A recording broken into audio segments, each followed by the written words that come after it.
everyone. So I'm back with another video today, and today I'm going to be discussing sort of how to avoid crowds at Walt Disney World. And this is really tough, especially when you go during really crowded times of the year, but you can manage, you can get it done, and you can enjoy your vacation. So we're just gonna hop right in, and my number one is to eat at off times. So usually it's so crowded in between the hours of like 11:30 and like 1:30. It's so packed in every restaurant, every quick service. But if you do have to eat at those times, there is a way on the My Disney Experience app to order your food ahead of time. So now they do have a system where you can pre-order your food, and if that's possible for your family, it's so much easier to do that. It will save you so much time not waiting in lines. You just pick up your food. They have a separate line for you to do that, and then you just eat, and it will take so much less time. My second tip is to use fast passes. A lot of people don't know, but fast passes are free with your Walt Disney World ticket. You could pick up to 3 fast passes per day at one park, but then additionally, after you use your 3 fast passes, you can add 1 additional fast pass, and then after you use that, you could keep adding 1 more additional fast pass until your day is done. And so using fast passes will heavily cut down line waits. You can avoid so many crowds. It just makes your day a lot more enjoyable. My third tip is to ride during the parades or during the fireworks. So if you ride the rides during those times, the wait times will be so much shorter, and it's just so much easier to get on the rides quicker because everyone is waiting for the fireworks and the parades. And at some point you may want to check out those parades. For example, at the Halloween party or the Mickey's Very Merry Christmas party, they do have 2 parade showings. So tend to, lean towards the later parade because they are usually much less crowded than the first parade. But usually it's much less crowded to go during those times. My number 4 tip is to don't get scared away by the rain. Usually people hate going to Walt Disney World in the rain, even though it's sort of inevitable in Florida that it will rain at some point on your trip.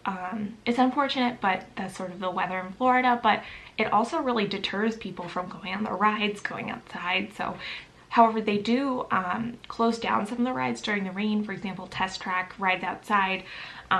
So try and hit those dark rides or the rides that are indoors when people don't want to go to the parks in the rain. My number 5 tip is to get there early.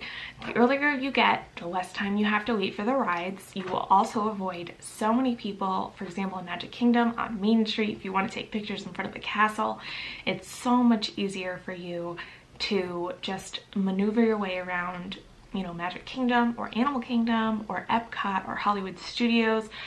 Even like the outlets, if you go to the Orlando Premium outlets, the Vineland outlets, or the international outlets, it's so much easier if you go there early in the morning. Like if you're going to the Character Warehouse, go there early.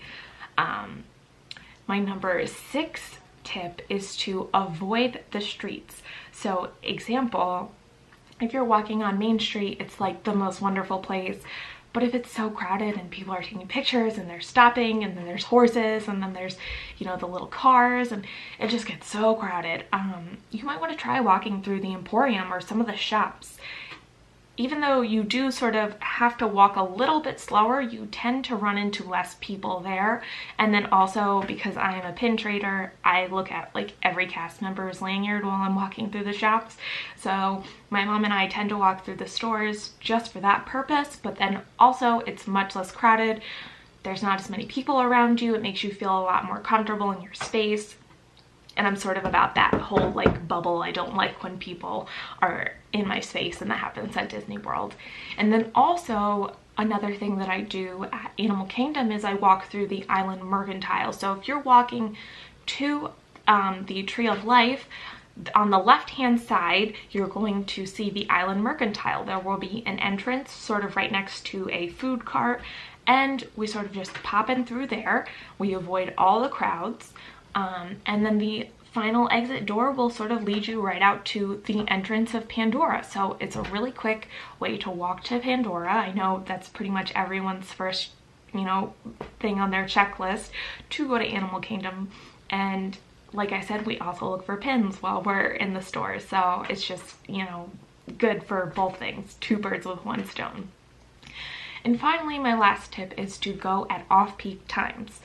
I know that this is not possible for everyone, as many parents have school schedules to follow, but if you can, generally the later fall, not so much October anymore, October has been very crowded, but you know, September, the beginning of November, after Thanksgiving and before Christmas, sort of the end of January, parts of February. Try to avoid March, April, June, July, August.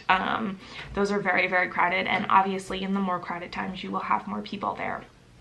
So those are just some of my brief tips. I tried to make this video pretty short, but I may make another one in the future, so let me know what you guys are, you know, interested in learning. I love learning more about the parks, and it's really through a lot of experience. So let me know what your favorite tips are and what you guys like to see in the future. So thanks so much for watching. Please subscribe and like the videos, and I will have more Disney vlogs coming up soon. Thanks. Bye guys.